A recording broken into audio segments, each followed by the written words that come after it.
안녕하세요. 40대 주부입니다. 남편의 말만 듣고 살다가 친정까지 폭망할 뻔했어요. 사업자금 50억.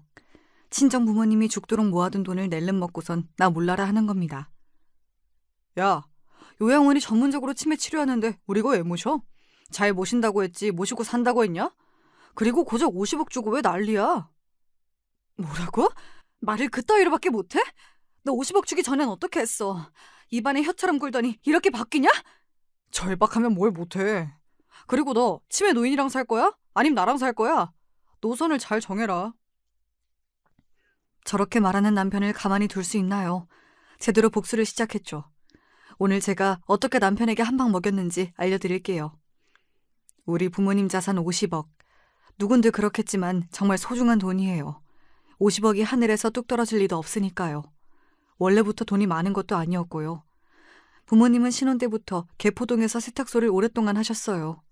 지금은 개포동도 고급 고층 아파트가 많이 있지만 그 전에는 작은 평수 서민 아파트가 즐비했어요. 제가 태어나기 전부터 아버지는 그 단층 아파트를 누비면서 세탁물을 수거해왔어요. 5층짜리 아파트에 오르내리는 일도 만만치 않거든요. 엄마도 미싱 돌리면서 옷 수선을 했고요. 손이 발이 되도록 일했다고 하면 맞을 거예요. 부모님은 고명딸인 저를 위해 열심히 사셨죠. 나름 강남에 산다고 기가 죽을까 걱정하셨어요. 세탁소 집 딸이라고 친구들이 놀릴 수도 있으니까요. 자전거에 세탁물을 싣고 달리다가 하굣길 친구들과 걸어오는 저를 아버지가 보시고 다른 골목으로 돌아가실 정도였어요. 게다가 혹시 반 애들과 마주칠까 저에게 심부름도 시키지 않았던 분들이었어요. 아버지 도망가지 마. 아빠가 나를 보고 피하면 어떡하냐? 친구들이 더 이상하게 본단 말이야. 아빠가 세탁소 사장인 거 모르는 애들 없어. 저는 아버지가 자랑스럽고 좋지만 세상 시선은 그렇지 않더라고요. 고등학교 때 저한테 좋아한다고 고백한 남자애가 있었어요. 남녀 공학을 다녔기 때문에 가끔 연애하는 애들이 많았거든요. 걔랑 사귄 건 아니었지만 아이스크림을 사 먹고 놀던 적이 있었어요. 어느 날 남자애랑 거리를 걷고 있었는데 아버지를 만난 거예요. 물론 저는 아버지에게 인사를 했지만요. 우와, 넌 착하다. 세탁소 아저씨와 인사도 하고 지내? 아저씨가 아니라 저분은 우리 아빠야. 너도 인사해. 그때 남자의 표정이 좋지 않더라고요. 놀라고 당황하고 어버버 말까지 더듬었어요. 그 후 학원 가야 한다며 헤어졌는데요. 하지만 시선을 피하고 연락하지 않았어요. 남들에게 이야기를 들어보니 그 남자의 아버지는 병원장이었대요. 그래서 그런가요? 그 후 저를 피하기만 했어요. 웃기고 있네 하고 저는 그 남자애를 무시했지만 마음 한쪽에 상처가 생기고 있었네요. 하지만 사람 일은 모르는 겁니다. 우리 아버지가 선산에 땅이 많을 줄 누가 알았겠어요. 제가 고등학교 졸업할 무렵에는 재건축 바람이 불었거든요. 그래서 신혼 때 사셨던 17평 아파트 가격이 수십 배 올랐어요. 게다가 서산 인근에 시골 할아버지가 물려주신 땅도 있었고요. 졸지에 땅 부자가 되신 거예요. 그동안 고생을 죽도록 했는데 하늘이 준 복이라고 생각하셨답니다. 그래서 아파트를 팔고 분당으로 이사 왔어요. 정자동 근처 주택가로 왔는데 이것도 집값이 많이 상승했어요. 그래서 산 상가랑 아파트 등이 가격이 올라서 재산이 차곡차곡 쌓이게 되었습니다. 우리가 이사가는 지역마다 가격이 오르네. 무슨 일이야 이게? 하늘이 우리를 돕나 봐요. 그래도 다른 짓 하지 말고 일 계속합시다. 우리 연정이는 고생시키지 말아야죠. 다른 사람들이라면 그 정도 돈이 모였으면 세탁소 일을 쉴 텐데 아버지는 그러지 않았어요. 저는 몰랐는데 자산이 많이 쌓여도 계속 일을 하셨대요. 주변에서 사업하라는 제안도 많았지만 혹시 돈을 날릴까 걱정하셨나 봐요. 은행에 가서는 VIP로 대접받았지만 지역 주민들한테 아버지는 연신 고개를 숙였죠. 아버지는 세탁일, 엄마는 옷수선으로 종일 미싱 앞에 앉아 계시면서 일을 했어요. 나중에는 세탁소 체인점을 5개 정도 인수하셔서 분당 각 지점에서 사업 수익이 났어요. 중학교 때 낡은 자전거를 타고 동네를 누비던 아버지는 자가용을 굴리며 성공하게 되었습니다. 그 후에도 집 앞에서 세탁 체인점을 운영하면서 소일거리 하셨어요. 생각해보면 단 하루도 쉬지 않았던 것 같아요. 이렇게 몸을 혹사해서 돈을 모으셨어요. 이렇게 동산과 부동산 합쳐서 50억을 모은 아버지와 어머니는 허리 디스크는 물론 관절까지 손상되고 말았어요. 부모의 뼈와 관절을 녹여 번 돈으로 대학에 진학했고요. 은행에서 일도 하게 되었어요. 아버지는 제가 사무실에 앉아서 일을 하는 것이 뿌듯하다고 하더라고요. 아버지는 고맙게도 제가 근무하는 은행으로 찾아와 자산을 맡기셨어요. 신입사원이 자산이 50억 원인 아버지가 오시리라 생각도 못했겠죠. 그 무렵부터는 아버지는 은행이자나 상가 임대료로 생활하시고 세탁소 일을 정리하셨죠. 허리 디스크로 인해 재활치료를 받고 있었거든요. 30 무렵에는 동료 소개로 회사원인 남편 만나 결혼했어요. 프로포즈를 받고선 제가 이렇게 말했어요. 예전에 그 고등학생 남자애가 자꾸 떠오르기도 했거든요. 우리 집 세탁소 했는데 괜찮아? 자기 불편하면 우리 결혼 안 해도 돼. 그게 무슨 소리야. 당신이 중요하지. 당신 집이 뭐 하는 줄 중요하나? 그렇게 생각하면 고맙고. 우리 부모님 진짜 피땀 흘리면서 사셨어. 자기도 그걸 존중하면 좋겠어. 우리 부모님도 교직에 있으면서 고생 많이 했어. 애들 가르치는 일도 힘들어. 쓸데없는 생각 하지도 마. 부모님 직업이 무슨 상관이야. 그렇게 해서 결혼하고 아이를 낳고 살았는데요. 남편은 아버지가 50억 자산가라는 사실을 모른다고 생각했는데요. 지금 생각하면 그런 것도 아닌 것 같아요. 처음부터 의도적으로 접근한 모양 같아요. 왜냐하면 남편은 우리 부모한테 잘했거든요. 처음 인사 갈 때부터 사근사근하게 말도 잘하고요. 아버지가 반주를 좋아하는데 전국에 있는 약주라는 약주는 다 사들고 올 정도였죠. 제가 친정에 가지 않아도 남편이 가서 밥도 먹고 아버지랑 야구도 보러 가고 목욕탕도 갔어요. 아들이 없던 아버지는 남편에게 의존했어요. 역시 우리 안서방이 최고야 최고. 어제는 등도 밀어주더라고. 그렇게 좋으세요? 남편도 아버지가 일찍 돌아가셔서 의지되고 좋은가 봐요. 나한테도 올 때마다 꽃도 사오고 용돈도 주고 그래. 게다가 내가 한 반찬은 다 맛있대. 이렇게 남편이 살갑게 군이 좋아하셨는데요. 안타깝게도 몇 년 후에 아버지가 급성 심근경색으로 돌아가셨어요. 얼마 전부터 가슴 통증이나 어지러움, 숨이 가쁜 증상이 있었다고 하는데요. 그때까지도 일을 놓치지 않고 있으니 과로나 피로가 쌓였다고 했어요. 정말 생각지도 못한 순간 황망하게 돌아가시게 되니 어머니랑 저는 도저히 견딜 수가 없더라고요. 그제야 통증 없이 잠을 잘 수 있게 디스크를 다 고쳐놓으니 바로 가셨습니다. 그 당시에 제가 임신 중이라 몇 번이고 응급실에 실려갔어요. 임신과 아버지의 죽음 등으로 결국 은행 일을 쉬게 되었습니다. 자전거만 보면 아버지가 배달하는 모습이 눈에 선했어요. 아버지를 잃고 나니 더욱더 엄마가 소중해졌어요. 매일 차로 40분 거리의 엄마 집에 출퇴근할 정도였어요. 여보, 너무 걱정하지 마. 어머니 우리가 도와드리자. 근처에 살면서 자주 들여다보면서 어때? 남편이 같이 살자는 말을 안 했어도 고마웠어요. 시모도 혼자 살고 계시는데 우리 엄마 옆으로 이사가는 게 주변에 눈치가 보이긴 했어요. 하지만 시모도 저의 사정을 이해해 주시더군요. 지방에서 시누집 근처에 살기 때문에 저를 이해해 주셨어요. 이듬해에 제 딸이 태어나고 나서 어머니도 기운을 차리게 되었죠. 어머니 모시고 여행이라도 갔다 와. 경주인데 독채로 온천도 있는 곳이야.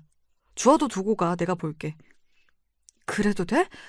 당신한테 고맙고 미안하네. 그래도 엄마가 좋아하시겠다. 남편의 배려로 엄마와 저는 여행도 많이 다녀왔어요. 나중에는 딸 주아가 30살이 되니 데려갈 수도 있었는데요. 남들은 저를 부러워하더라고요. 남편의 배려심이 크다고 말입니다.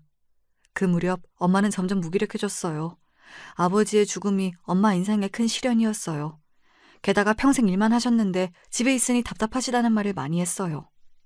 제가 보기엔 아버지가 가슴을 움켜쥐고 고통스럽게 돌아가신 걸 본 충격으로 엄마의 뇌 기능을 떨어뜨린 것 같아요. 제 딸이 5살쯤 되었을 때부터 엄마가 뭐든지 깜빡 잘 잊어버렸어요. 건망증이라고 생각했는데요. 어느 날 엄마가 저를 불이 나게 호출해서 집으로 달려가 봤는데요. 거울 앞에 서서 자꾸 그걸 달라고 하시는 겁니다. 그게 생각이 안 나서 저를 불렀다면서요. 그거 좀 줄래? 그거 있잖아. 그게 뭐더라? 그래, 그거. 엄마 뭐라고 하는 건데? 그거라니. 내가 그렇게 말하면 어떻게 알아요? 그거 있잖아. 머리에다 하는 거. 그게 왜 이렇게 생각이 안 나니? 빚이라는 단어가 생각이 안 나서 한참이나 서 계시더라고요. 저는 그것이 치매라는 생각은 못했어요. 그렇게 가끔 문장이나 단어 때문에 고민하시긴 했어요. 그래도 전 나이 들면 누구나 겪는 문제라고 생각했는데요. 그렇게 몇 년이 지나고 나니 엄마의 증상이 이상하다는 것을 느꼈어요. 어느 날은 개포동 살 때 상가에서 같이 장사하던 분들을 만나고 오신다고 했는데 시간이 한참 지나도 어머니 집에 불이 들어오지 않는 겁니다. 우리 집 베란다에서 보면 엄마가 사는 집이 훤히 보이거든요. 밤 11시가 지나도 돌아오시지 않으니 불안해지기 시작했어요. 엄마가 그날 만났다는 분들의 전화번호는 제가 몰랐거든요. 엄마에게 아무리 전화해도 받질 않아 저는 무슨 일이 생긴 줄 알고 가슴이 철렁했어요. 여보, 큰일 났어. 엄마가 안 들어오셨어. 아까 낮에 외출하신다고 했는데 어떡해? 저는 놀란 마음을 가라앉히고 얼른 남편한테 전화했죠. 퇴근 후 함께 동네를 돌아다녔지만 어디에도 엄마가 보이지 않았습니다. 경찰에 신고까지 하자 저는 속이 바짝 타들어갔어요. 그때 순찰차에서 연락이 왔어요. 집에서 2정거장 떨어진 버스 정류장에서 계속 앉아 계셨나 봐요. 인상착의가 비슷해서 가보니 저희 엄마가 맞더랍니다. 저와 남편은 인근 지구대로 뛰어갔죠.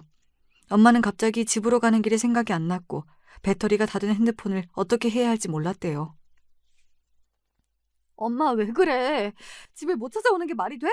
얼마나 놀랐는지 알아? 핸드폰이 안 되면 공중전화라도 해야지. 그러게. 아무 생각이 전혀 안 나서 무작정 걸었어. 집에 가자. 나 다친 데도 없어. 너무 피곤하다. 그래 여보. 엄마 그럴 수도 있지. 나이 들면 그럴 때도 있대. 우리 엄마도 집 주소가 생각이 안 나셨대. 이렇게 한바탕 소동이 있고 난 후에 엄마는 평소와 똑같은 모습으로 돌아왔죠. 다만 몇 달간은 잠이 그렇게 쏟아진다고 하실 때도 있었고 몇 달은 잠이 안 와서 괴롭다는 말도 하셨어요. 주변에 물어봐도 나이가 들면 그럴 때가 있다고 하니 대수롭지 않게 넘겼어요. 게다가 몇 달은 집에 가보니 엄마가 멍하니 창문만 바라보며 서 계시더라고요. 왜 그러냐고 물어보니 그냥 기분이 울적하다고만 하셨죠.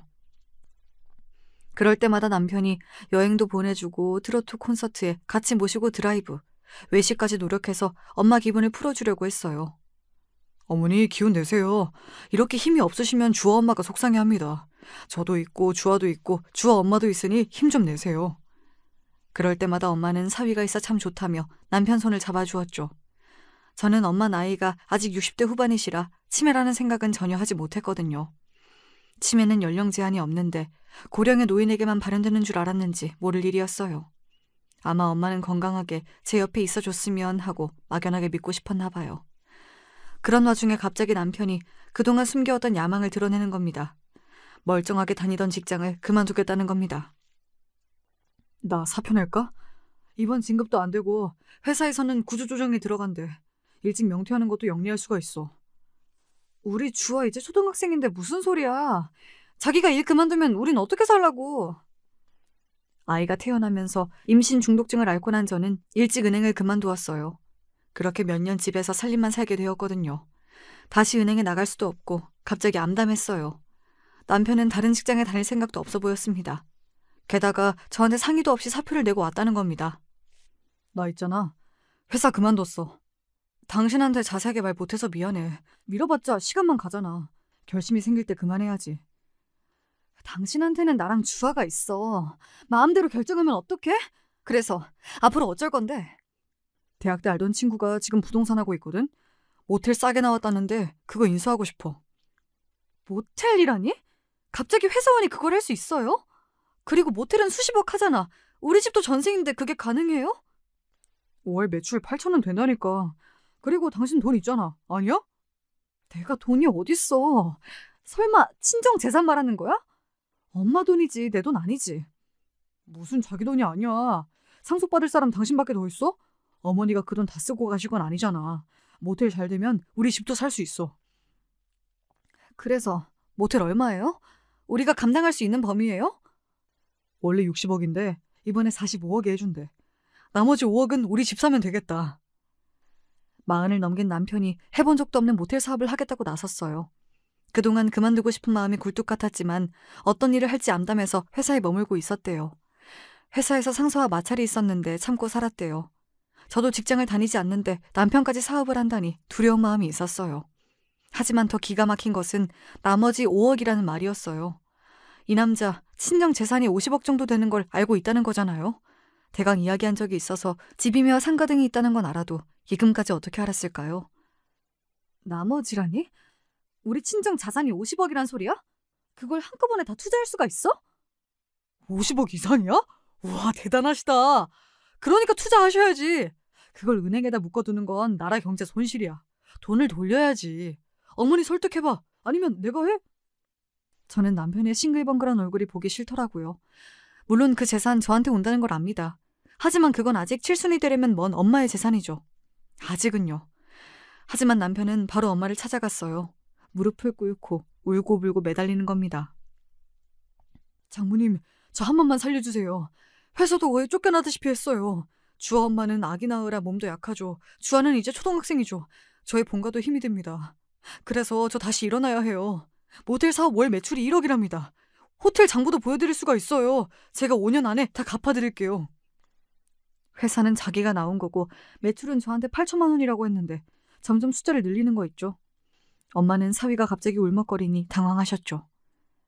내가 도와주면 다시 괜찮아지는 거야? 연정아, 그런 거니? 우리 모텔 인수할 돈이 돼? 그럼 도와주자. 하나뿐인 사위인데, 안 그래? 그럼요. 어머니 아프시면 제가 끝까지 다 모십니다. 아프다는 말에 엄마가 왈칵 눈물을 쏟으셨어요. 남편에게는 아직 말 못했는데요. 엄마가 얼마 전 치매 검사를 받으셨거든요.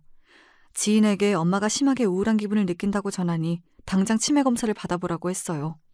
그래서 여러 검사를 통해 엄마가 치매 증상이 보이고 초기에서 중기로 넘어가는 과정이라는 겁니다. 그날 얼마나 부둥켜 안고 울었는지요. 그런데 남편이 갑자기 회사를 그만두고 모텔을 인수한다고 이야기하니 저도 말할 타이밍을 놓쳤어요. 저는 남편에게 다음에 다시 이야기하자고 무릎 꿇고 있는 남편을 일으켜 세웠어요. 말하려고 했는데 엄마 치매래. 당신이 갑자기 회사 그만뒀다는 바람에 말 못했어. 여보, 치매라면 더더욱 그 모텔 사자. 어머니랑 주아랑 우리 다 행복하게 살려면 말이야. 그것이 필요하다니까. 그러니 돈 좀 안 될까? 돈? 친정 재산 말하는 거야? 말도 안 돼. 그거 엄마 치료비야. 어떤 방법을 동원해서라도 내가 낫게 할 거야. 그래, 모텔만 인수하면 우리는 어머니 돌볼 시간이 생기는 거야. 당신이 주아랑 어머니 둘 다 커버가 안 되잖아. 내가 다시 회사 들어갈 수도 없고 말이야. 어머니 내가 잘 모실게. 그동안도 잘해왔잖아. 오랜 고민 끝에 저는 남편에게 돈을 빌려주기로 했어요. 전 재산 50억을 단숨에 줄 수 있었나 했지만 저는 그 절반이 제 유산이라는 걸 알았거든요. 고민했죠. 남편은 월 수익 8천에서 1억이니 5년이 지나면 원금을 갚을 수 있다고 하네요. 그런데 그게 말이니까 쉽죠. 제가 은행원이었는데 그게 계산 안 되겠어요? 돈을 쉽게 갚을 것 같아도 리스크가 생기면 쉽지 않아요. 그래서 저는 선뜻 결정을 내리지 못했습니다. 남편은 답답하다며 가슴을 쾅쾅 쳤어요. 당신 같은 투자자만 있으면 누가 장사하겠어. 뭐가 그렇게 고민이 많아. 사업을 잘 될 것만 생각해야지. 안 될 거 생각하면 되냐? 여보, 그게 아니잖아. 위험성도 참작해야지. 왜 알만한 사람이 그래? 자기 일이면 이성이 날아가? 좀 더 생각해볼래. 그러던 중 엄마와 남편까지 대동하고 병원으로 치료를 받으러 가는 날이었습니다. 엄마는 갑자기 목마르다고 성화를 부리셔서 인근 카페로 이동한 적이 있었습니다. 어머니가 평소에는 배변 실수를 하지 않는데 그날따라 바닥에 오줌을 싸신 겁니다. 그대로 서서 실례를 하셨어요. 그래서 저는 놀란 마음에 화장실로 모시고 가서 옷을 갈아입혀 드렸는데요. 밖으로 나오니 남편이 제 옷을 벗어 바닥에 오줌을 닦더라고요. 엄마는 정신이 돌아오신 것 같이 말했지만 또다시 아기가 되고 말았어요. 아이고, 내 아들 착하네 착해. 그걸 닦아주고. 미안해, 자네한테 면목 없네. 우리 아들 착하다. 근데 난 목마른데. 목말라, 주스 좀 사줘. 솔직히 어머니는 남편을 좋아했어요. 사위라고도 했다가 아들이라고 했다가 그만큼 남편이 다정하게 했거든요. 사람들은 저런 사위 없다고 입이 마르도록 칭찬했어요. 집에서 남편과 제가 간호하니 엄마가 안정을 찾는 것처럼 보였어요. 물론 사람을 보고 누군지 바로 알아보진 못하지만요. 며칠 뒤 남편이 모텔 중개업자에게 전화가 왔다면서 심각하게 받더라고요. 인수할 사람이 나타났으니 내일 중으로 계약을 완료하지 않으면 걸어둔 계약금 몇천만 원도 날아가게 생겼다는 겁니다. 같이 하기로 한 친구도 돈을 마련하지 못했다는 겁니다. 당신이 이 모텔에 투자하면 안 돼? 아직도 결정을 못한 거야? 모텔에서 수익금도 많이 나온다고 하니까 어머니 좋은 치료 많이 할 수도 있잖아. 나는 모텔에 대해서 잘 몰라. 우리가 경영하는 거야? 그렇게 일하면 어머니는 누가 모셔? 월 수익이 1억 가까이라는데 월급 사장이나 관리인을 둬야지. 매달 1억이면 투자금도 5년 안에 회수된다. 아니야? 그럼 5년 안에 다시 원금을 돌려줘. 알겠지? 이 돈 날리거나 없어지면 정말 속상해. 어쩐지 내가 함부로 쓰기가 어려워서 그래. 어머니 우리가 함께 모시려면 이 모텔 일밖에 없어. 내가 직장을 구해봐. 자기 혼자 감당이 돼? 우리 주아도 손이 많이 가잖아. 남편은 그 당시만 해도 어머니를 함께 돌볼 것처럼 호언장담했어요. 그래서 부동산에 찾아가 모텔에 대한 정보를 들어봤고요. 주변 상권도 조사했죠. 몇 시간 차를 대고 모텔 앞을 서성였는데요. 손님이 제법 많이 들어가더라고요. 밤이 되니 32개의 방에 거의 다 차더라고요. 주말도 아닌데 말이에요. 결국 저는 은행으로 가서 아버지가 상속해주신 돈을 찾아왔어요. 또한 어머니의 이름으로 되어 있는 상가랑 아파트를 담보로 융자를 받아 결국 모텔을 인수했습니다. 어머니 정신이 오락가락했지만 며칠 인지 능력이 돌아올 때도 있었거든요. 어머니는 당연히 사위에게 뭐든 다 해주라고 하시더라고요. 아무리 아프셔도 자기한테 잘해준 것을 잊지 않았나 봅니다. 진짜 고마워. 내가 당신 엄마한테 더 잘할게. 나만 믿어. 엄마의 치매를 온몸으로 아파하며 같이 울어주던 사위에게 엄마는 자산 50억을 투자하기로 마음을 먹었어요. 저한테 상속분을 먼저 예금으로 주셨고요. 나머지 아파트와 상가 등을 이용해 융자 받았어요. 그래서 남편 말대로 집도 사고 모텔도 인수하게 되었죠. 엄마가 그런 결정을 하고 변호사를 통해 여러 공증을 거칠 때는 치매가 없을 정도로 정상적인 상태에서 이루어졌어요. 저는 모텔을 인수했다며 여러 부동산 증명서를 내미는 남편을 보니 왈칵 눈물이 솟았어요. 평생 부모 등골 빼먹다가 이제 남편 사업 자금으로 자산을 처분한 느낌이었거든요. 왜 울어? 나 모텔 인수하면 우리 돈 더 많이 번다니까? 그 돈 우리 엄마 아빠 피땀 모아서 만든 돈이야. 아버지가 살아계시면 좋을 텐데 이런 걱정을 내가 하니 걱정이 많아. 내가 있잖아. 모텔 인수하고 어머니 우리가 계속 모실 건데. 치매가 점점 심하면 우리가 할 수 있을까? 나는 무섭고 자신이 없어. 내가 있잖아. 어머니 우리 아니면 누가 모셔? 내가 다 할게.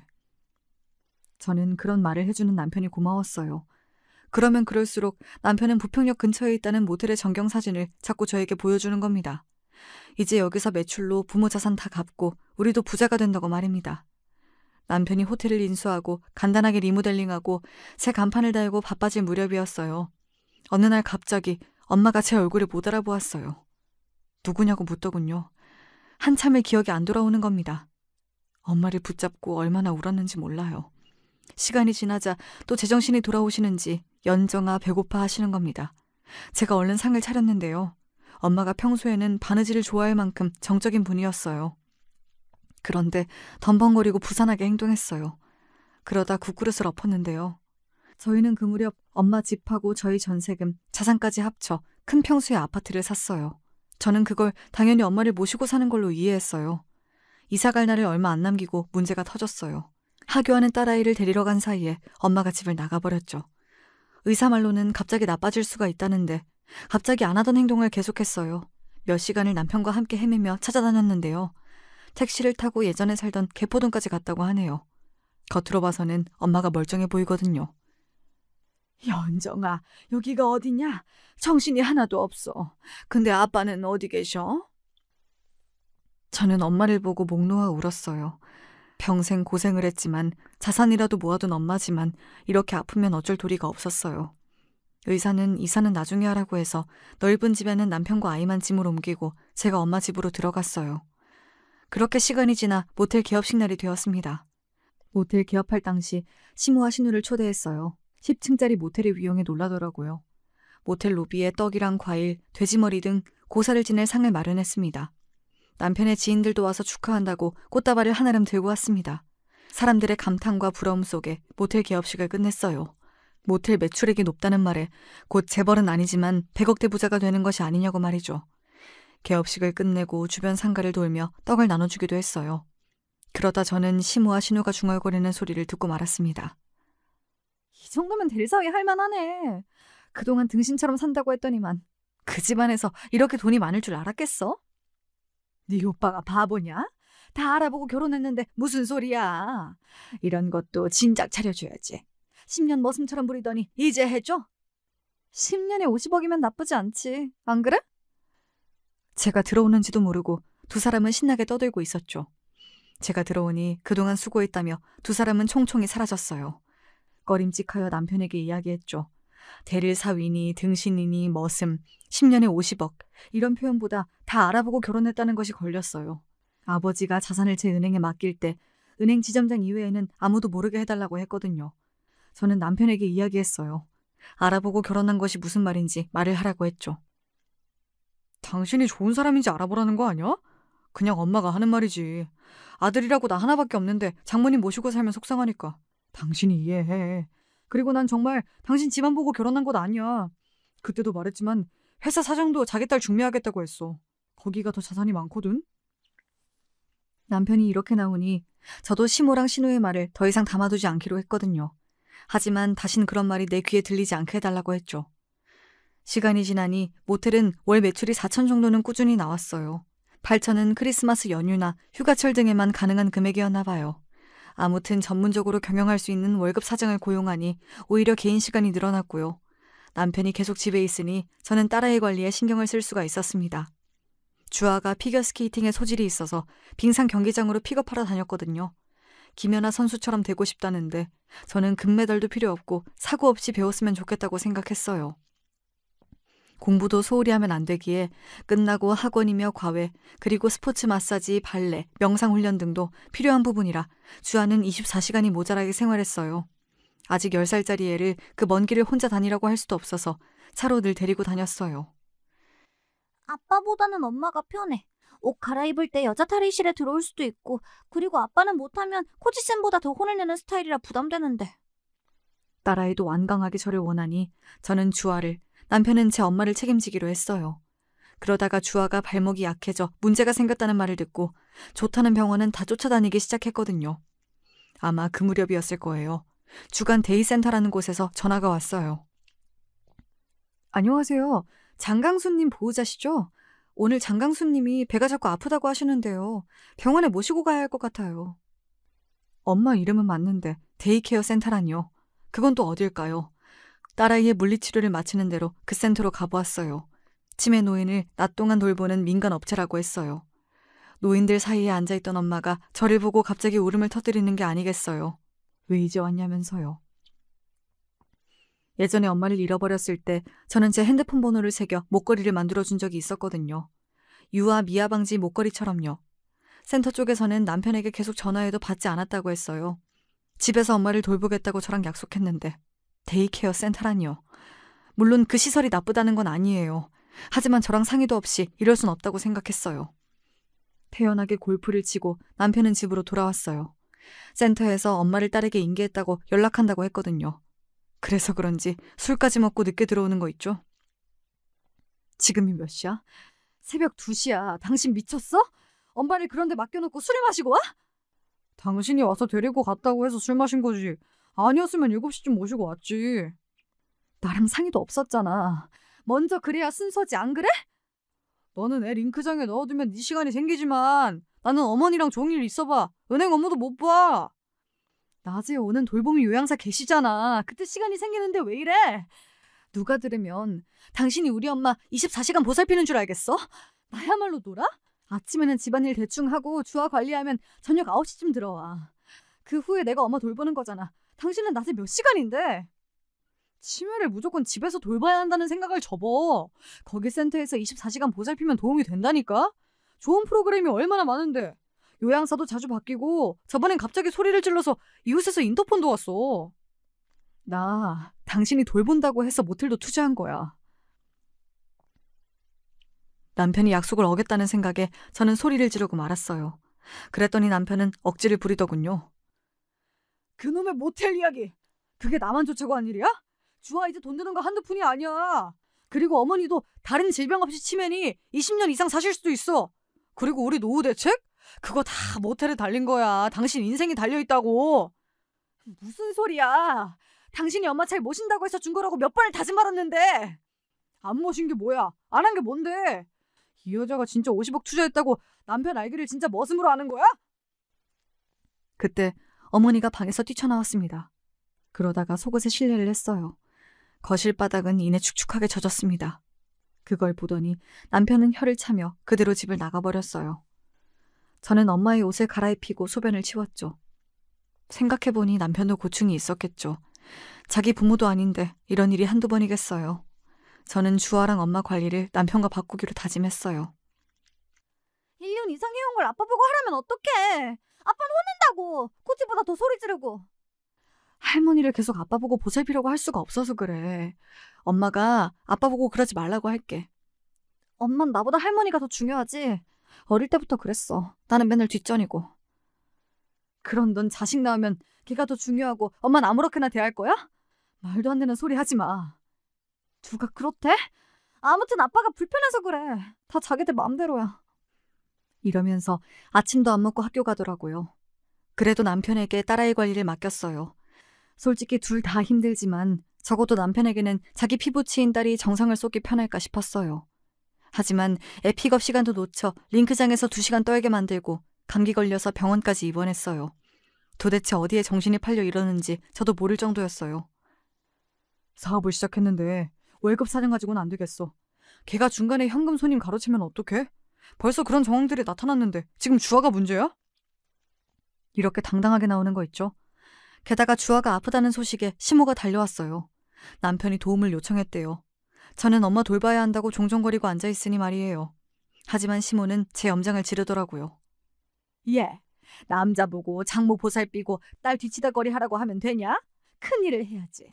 모텔이 호텔 되는 건 시간 문제래. 그러면 매출 규모가 다르고. 이제는 남편 괴롭히지 마. 머슴이야? 너희 집 머슴이냐고. 주아는 내가 간호할 테니 넌 너희 엄마한테 가봐. 모든 사람이 저보고 문제가 있다고 하더라고요. 그런가요? 남편이 애당초 엄마를 돌본다고 했으니 저는 약속을 지키라는 것뿐이었는데 말이에요. 하지만 모텔에서 불미스러운 사건이 터지고 말았어요. 불륜 커플이 모텔에서 일을 치르고 있을 때 본 부인이 찾아와 불을 지른다고 난리를 쳤나 봐요. 다행히 화재로 이어지진 않았지만 뉴스에 오르내리다 보니 갑자기 매출이 떨어진 겁니다. 게다가 또 다른 불륜 커플이 있었는데 이번에는 남편이 주차장에서 기다렸다가 죽인다고 난리를 쳐서 집단 난투극이 벌어졌대요. 일련의 사건들이 몇 달간 매출에 직격탄이 되었어요. 여기서 불륜하고 꼭 들킨다 이런 징크스라는데 모텔 투숙객이 절반이 이런 사람들이라니 가정주부인 저는 불쾌하기도 했어요. 물론 그런 사람들이 올지도 모른다고 했지만 눈으로 보이는 결과에 저는 자괴감이 몰려왔어요. 모텔 접자. 이거 뭐 불륜 조장한다고 손가락질 받는 것도 싫고 매출 점점 떨어질 텐데. 넌 사업을 그런 식으로 하냐? 기다려봐. 그리고 불륜이 하루 이틀이야? 다시 매출 상승하는 거니까 그만 입 좀 닫아. 남편은 날카로운 말들을 내뱉었어요. 그동안 다정했던 남편은 어디로 갔는지 알 수가 없었습니다. 인건비 줄이기로 했으니까 엄마가 당분간 주아 봐주신대. 픽업도 해주고. 주아도 좋다고 했어. 당신도 모텔에서 일해. 우리 엄마는? 엄마는 어쩌고? 엄마도 모텔에서 일 시키면 되겠네. 말이 되는 소리를 해. 야, 너 세탁소집 딸이었으면서 되게 고급스럽게 산 티낸다. 일하면 안 돼? 장모는 이제 요양원으로 보내. 할 만큼 했어. 요양원이라뇨. 엄마를 모시겠다고 해놓고 이제 어려워지니 내보내겠다고? 저는 밖으로 나가려는 남편을 붙잡았습니다. 말도 안 되는 소리 하지 마. 엄마 모신다고 해놓고 50억 가져갔잖아. 그런데 요양원이라니 그게 말이야? 모텔 접어 그럴 거면. 아니 이 여자가? 넌 네 엄마가 그렇게 중요하면 시집을 왜 왔어? 그냥 혼자 살지? 주아랑 난 너한테 아무것도 아니야? 그 말이 아니잖아. 약속했어. 당신이 나랑 결혼하기 전부터 내 부모한테 잘한다고. 잘했잖아. 이제 너나 나한테 잘해봐. 그리고 요양원에 가서도 모시는 거지. 평생 끌어안고 살 필요는 없잖아. 내가 잘 모실게 그랬어. 모시고 산다고는 안 했으니까 지금은 위급 상황이야. 융자 못 갚으면 어쩔래? 남편은 벽창호처럼 엄마를 요양원에 보내야 한다고 했습니다. 저랑 남편이랑 안 좋아지니 엄마의 상태도 나빠졌어요. 갑자기 저에게 물건을 던지기도 하고 음식에 대한 식탐도 커져서 냉장고 문에 자물쇠를 걸 정도였어요. 모텔은 손님이 뚝 끊기니 관리비가 만만치 않게 들었어요. 이렇게 적자가 계속 진행되다간 엄마의 아파트나 상가 등이 날아갈 수도 있다는 생각이 들었어요. 무엇보다 남편의 태도 변화가 절망적이었습니다. 집까지 큰 평수로 옮겨놓고 엄마를 데려올 생각을 안 하고 있다뇨. 의사도 이제는 불안정해 보이지 않으니 이사를 하라고 했습니다. 주아가 어느 정도 회복이 되었고 전국 선수권 대회라도 나가려면 드는 돈도 많지만 누군가 주아를 관리할 사람이 필요했어요. 저는 엄마를 주간 요양사라도 써서 집에서 모실 생각이었습니다. 그럴 만한 돈이 충분하니까요. 남편이 자산을 가져갔으니 이런 비용까지 마련해야 할 텐데요.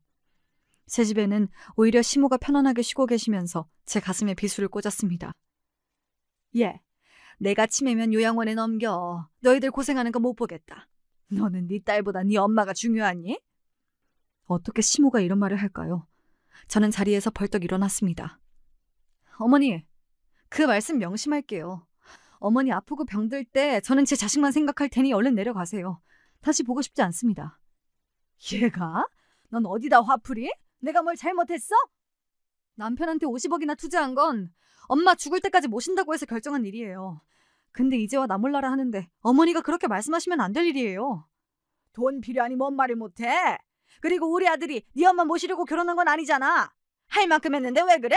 그리고 내가 왜 나가? 여기 내 아들 집이야. 네, 그럼 50억 주세요. 그럼 모실게요. 돈 주면 모신다고 약속해서 버린 일이라고 몇 번 말합니까? 됐고, 이 새 집에서 주아 내가 관리할 테니까 너는 너희 엄마 집에 가 있어. 여기도 친정 자산으로 산 거예요. 어머니가 나가세요. 저는 남편과 단판을 지어야겠다고 생각했어요. 다짜고짜 모텔로 찾아갔는데요. 우려와 달리 손님들이 제법 많았습니다. 그때 해고당한 월급 사장이 저에게만 해줄 말이 있다며 잠시 시간을 달라고 하더군요. 회장님이 이상한 말씀을 하시더라고요. 전 중간에 횡령한 적 없습니다. 이 호텔은 원래부터 남녀가 많이 와요. 매출 8천 정도 늘 유지했는데 왜 저를 해고하는지 모르겠어요. 알고 보니 남편이 일부러 저에게 조작된 매출표를 보여준 거였어요. 제가 다달이 5천이라도 친정 자산을 갚으라고 했거든요. 불륜 사건들은 일어난 것이 맞지만 그렇다고 손님이 빠지지 않는다고 했어요. 사모님도 조심하세요. 회장님 이상해요. 돈을 빼돌릴 수도 있어요. 주식하는 것 같던데 여기 사모님 친정 자산으로 매입한 거라면서요. 그럼 사모님이 운영하세요. 왜 남편에게 맡겨요? 제가 도와드릴게요. 명함 드릴 테니 필요하시면 연락하시면 돼요. 저에게 매출 금액을 속이고 모텔이 힘들다고 거짓말하는 남편을 찾을 수 없어 집에 돌아왔어요. 집으로 오는 요양사 간병인이 저한테 그동안 감사했다고 인사를 하더군요. 엄마 어디 갔어요? 엄마가 어디에도 보이지 않아요. 남편분이 모시고 나갔어요. 그 말에 저는 너무 화가 났어요. 당장 전화했더니 엄마를 모시고 요양원에 간다고 하는 겁니다. 저는 당장 차를 돌리라고 했지만 남편은 전화를 끊었어요. 보호자 허락도 없이 엄마를 데리고 갔다고 저는 고발이라도 할 참이었는데 엄마를 태운 남편 차량이 멈췄습니다. 요양원 구경하고 왔어. 시설도 좋던데? 그렇죠, 어머니. 우리 거기서 지내볼까요? 남편은 가증스럽게 엄마에게 웃으면서 말하네요. 엄마는 남편의 성화에 못 이긴 척 고개를 끄덕였어요. 피죽도 못 먹은 사람처럼 멀건 얼굴을 한 엄마를 보니 속에서 우라가 치밀었어요. 저는 화가 나서 남편의 뺨을 갈겨버렸어요. 죽어도 거기 안 보내. 너랑 이혼할 거야. 남편은 갑자기 맞은 것에 화가 났는지 대답도 없이 저를 밀치고 사라졌습니다. 저는 늦은 밤이라도 아버지 일을 봐주던 변호사를 만났습니다. 이혼 후 재산을 다 가져오고 싶다고 했어요. 그리고 남편이 매출 전표를 속였고 중간에 횡령한 것도 말해줬어요. 모텔이 제 명의로 되어 있었기에 가능한 일이었죠. 엄마는 정신이 오락가락한 사이에도 모텔 명의만은 제 이름으로 하라고 했죠. 저는 신고하기 전에 남편을 찾았습니다. 월급 사정의 도움으로 남편이 몇 개월 동안 빼돌린 금액이 있다는 증거문서를 내밀었죠. 콩밥 먹기 싫으면 집 내놓고 그대로 나가. 주아는 당연히 내가 키우는 거고. 너 진짜 이혼할 거야? 미쳤구나. 그 모텔 네가 운영하게? 그게 될 것 같아? 검찰에 갈래.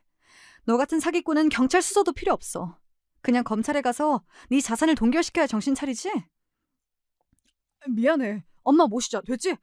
내가 당신이 빨리 친정 자산 갚으라고 하니까 주식 투자 좀 했지.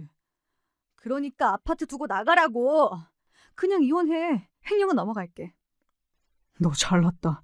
그래 이혼하자. 됐지? 다 두고 나간다. 저는 그날 남몰래 피눈물을 흘렸습니다. 그동안 우리 집에 자란 것도 혹여 자산 때문인가 싶었습니다.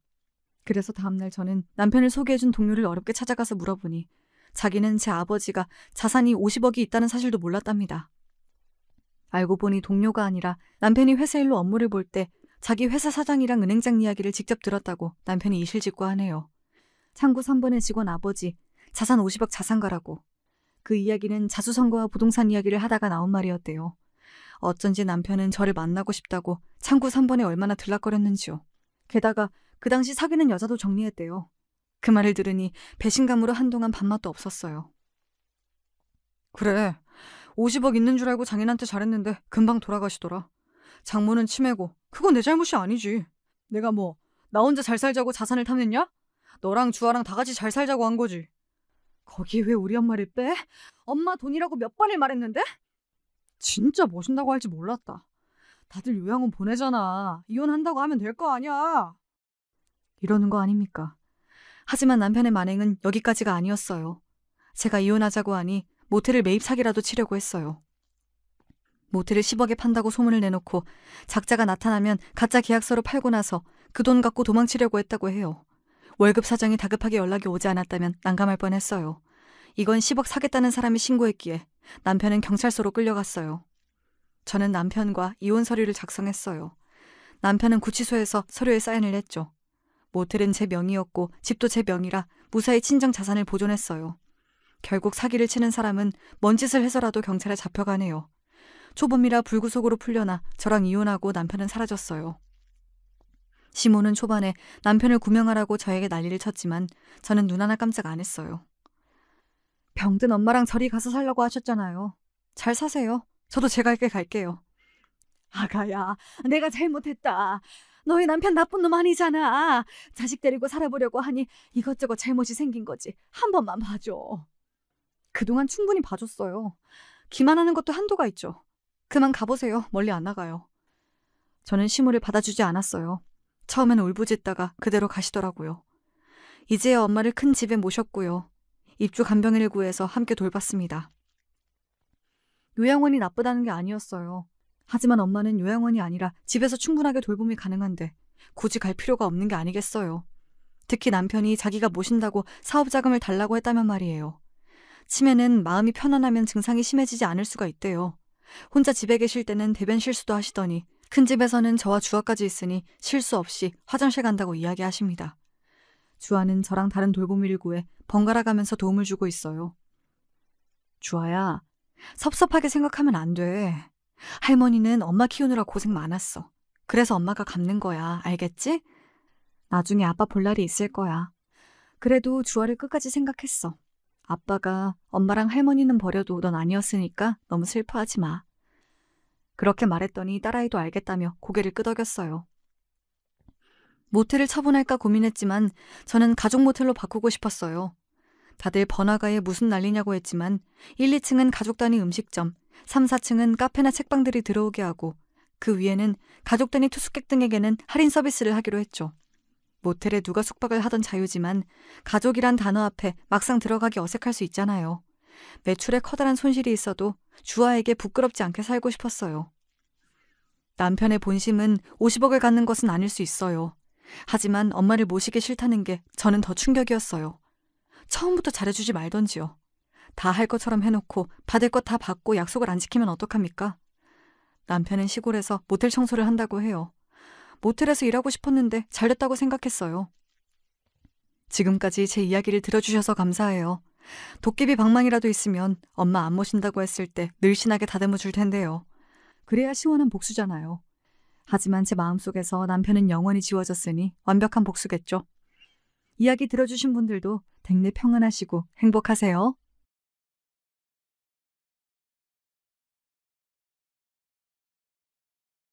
안녕하세요. 전 경기도에 살고 있는 평범한 여자입니다.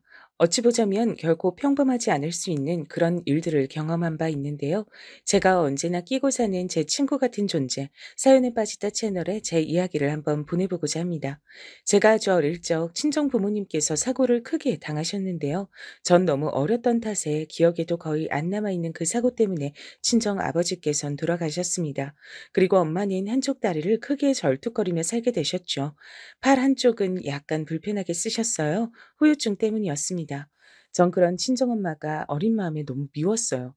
굳이 성취하는 몸으로 절뚝거리면서 학교까지 찾아와서 제가 아침에 깜빡하고 간 준빗물을 건네주시는 게 정말 싫었거든요. 창피했어요. 뭐하러 학교까지 와? 누가 엄마한테 이거 가져달라 그랬어? 하지만 유진아, 너 이거 없으면 오늘 수업을 못 들을 텐데 선생님한테 많이 혼날까 봐. 그래서 걱정돼서 엄마가 들고 와봤어. 우리 유진이가 엄마 때문에 곤란했다면 그건 미안해. 당연히 곤란하지. 곤란한 거 알면서도 오는 엄만 진짜로 나쁜 사람이야. 됐으니까 제발 빨리 가버려. 엄마 때문에 오늘 내 하루 완전 망쳤어. 유일하게 잘 움직이는 팔로 저에게 준빗물을 건네주시던 친정엄마를 보며 전 도끼 가득한 화를 내기에 바빴습니다. 미안해서 어쩔 줄 모르시는 얼굴로 돌아서신 뒤 절뚝거리며 황급히 학교를 빠져나가는 엄마의 뒷모습을 훔쳐보면서도 전 제가 잘못했다고 생각할 줄 모르는 아이였습니다. 당장이 제가 당하는 창피가 우선이었으니까요. 몸 상태가 그러시니 변변한 일자리를 구하실 수가 없었죠. 그래서 작게 분식집을 하셨어요. 정식으로 자리를 얻은 것은 아니었고 원래 그 자리에서 하시던 노부부께서 어느 날 건강이 동시에 악화된 바람에 그 자녀분께서 2년 정도만 이 자리에서 장사를 하시겠냐, 돈은 따로 안 받겠다고 제안을 해주신 걸 수락한 것뿐이었습니다. 나쁜 마음 안 먹고 부지런히 살다 보니까 이런 좋은 기회도 오는구나. 길면 2년이란 기간 동안 정말 열심히 해서 돈 벌어야지. 우리 유진이한테 이쁜 옷도 사주고 비싼 학용품도 사줘야지. 중학교 올라가면 돈이 여러 가지로 들 테니까 저축도 잘 해놓을 거야. 친정엄마가 결의를 다지며 싱글벙글 웃고 계실 때 전 심경이 복잡했어요. 벌써부터 부끄러워서 미칠 것 같았습니다. 그 일 하지 말라고 그렇게 외치기엔 집에 돈이 필요하다는 것을 제가 알았기에 차마 그러질 못했죠. 대신 엄마가 작은 분식집 안에서 고군분투하시던 모든 나날 동안 그 앞으로는 한 번도 하교를 하지 않았습니다. 일부러 빙 돌아서 길을 다녔어요. 유진아, 학교 마치고 들러 떡볶이 좀 먹고 그래. 나 떡볶이 별로 안 좋아해. 안 먹고 싶어. 그래? 떡볶이 좋아하는 거 아니었어? 엄마가 알기론 우리 유진이가 떡볶이 귀신인데 이상하네. 엄마가 떡볶이 잘 만들어. 그니까 맛 좀 봐. 전에 팔던 맛보다 더 맛있다고 애들이 그렇게 말을 해주더라. 우리 유진이도 학교 끝나고 떡볶이 한 컵 먹으면 좋을 텐데. 싫다는데 왜 자꾸 그래? 창피하다고, 쪽팔린다고. 그니까 제발 친구들 앞에서 내가 엄마 딸이란 거 광고 좀 그만하라고. 그런 거였구나. 아이고, 엄마가 또 주책맞게 굴었네. 우리 유진이 마음도 몰라주고. 엄마가 너무 무심했다, 그치? 엄마가 미안해. 엄만 매번 저에게 미안하다고 사과를 하셨지만 전 그러는 법이 없었습니다. 성질이 새어나온 눈물 맺힌 눈가에 힘을 주고선 씩씩거리는 게 전부였죠. 엄마를 굳이 이겨먹어야 성이 차는 아이였나 봐요. 왜 그랬을까 모르겠습니다. 절뚝거리며 부지런히 분식집을 오가고 힘겨운 한쪽 발로 조를 하면서 엄만 열심히 돈을 모으셨어요. 그 덕분에 제가 중학교도 멀쩡히 갈 수 있었습니다. 다른 친구들이 다 구매하는 광고에 나오는 브랜드 교복 전문점에서 저도 새 교복을 맞출 수 있었죠. 엄마의 헌신 덕분이었습니다. 그런 것도 고려 안 하고선 전 제 몸보다 한 치수 크기의 교복을 사야 한다고 강력히 주장하신 엄마가 궁상 맞아 보여 싫었습니다. 교복 전문점 사장님께 가격 할인을 받을 수 있는 방법은 없냐고 물어보시는 모습이 창피했습니다. 할인 같은 게 어디 있겠냐면서 제가 날카롭게 쏴붙였고 손등을 반쯤 덮는 긴 교복의 길이에 불만을 품었었죠. 꼴의 사춘기가 됐답시고 얼마나 또 철이 없고 싸가지 없게 굴었던지 몰라요. 공부가 답이고 공부가 미래라는 엄마의 조언을 무시했습니다. 엄마도 공부 못했으면서 왜 나한테만 강요해? 엄만 중졸이잖아. 그랬으면서 맨날 나한텐 공부, 공부, 공부. 공부 타령 지겨워. 공부가 밥 먹여줘? 공부가 결국은 밥을 먹여주는 거야. 그리고 엄만 집안 사정이 워낙 안 좋아서 중학교까지만 나온 거였지만 돌아가신 네 아빠는 고등학교까지 나온 사람이었어. 상황이 따라줬다면 어쩌면 대학까지도 갈 수 있었던 분이셨단다. 머리가 무척 좋았거든. 그래봤자 뭐해. 결국은 대학 안 나오셨잖아. 그리고 일찍 돌아가셨잖아. 공부를 열심히 해봤자 일찍 죽으면 끝이야. 일찍 죽을 줄 알았다면 공부할 시간에 즐겁게 놀 것을 그랬다고 아빠도 후회하셨을걸? 사춘기라는 방패를 두르고서 제가 그런 공격을 가했을 때 엄마가 어떤 표정을 지으셨던가를 기억합니다. 심장이 철렁 내려앉았단 표정, 더없이 상처를 받았단 표정, 바로 그 표정이 제 마음을 캥기게 만들었어요. 그런 표정을 하시고서도 저에게 아무런 비난도 하지 않으시고 조용히 돌아서셨던 친정엄마의 뒷모습이 너무나도 작아 보였습니다. 제가 잘못했다는 생각이 들었어요. 죄송하다는 사과를 할 용기는 없었습니다. 전 엄마의 초라한 뒷모습의 크기보다도 더욱 작은 그릇의 소유자였으니까요. 그 정도밖에 전 안 되는 인물이었던 거예요. 제 마음을 불편하게 만든 엄마를 내심 원망하기도 했습니다. 그래도 양심은 있었는지 그 이후로 엄마께 막말은 뱉지 않았고 농땡이를 피우고 다니는 것도 그만뒀어요. 그 덕분에 인문계 고등학교를 진학할 수 있었고요. 그쯤 되니까 저도 꽤 철이란 게 들기 시작하더군요. 뒤늦게 후회하며 진지한 자세로 공부를 하기 시작했죠. 그러자 꽤 성적이 나오기 시작하더군요. 선생님들의 칭찬도 처음으로 받아봤고 제가 받은 성적표를 슬그머니 엄마의 로션통 옆에 두는 것도 처음으로 해봤습니다. 내용물을 끝까지 아껴 쓰기 위해 거꾸로 뒤집혀 있던 로션통이 어쩐지 제 마음을 아리게 만들었던 것 같아요. 그럴싸한 립스틱 하나 없는 엄마의 화장대는 얼마나 오래되었는지도 가늠하기 어려운 때에 들여놨던 작은 탁상이었습니다. 며칠 후에 보니까 제 성적표는 탁상의 구석에 몇 권 쌓여 있던 친정엄마의 손때가 묻은 서적들 가운데 소중하게 끼워져 있었죠. 힘들고 지칠 때마다 그 모습을 떠올리며 공부를 이어갔던 것 같아요.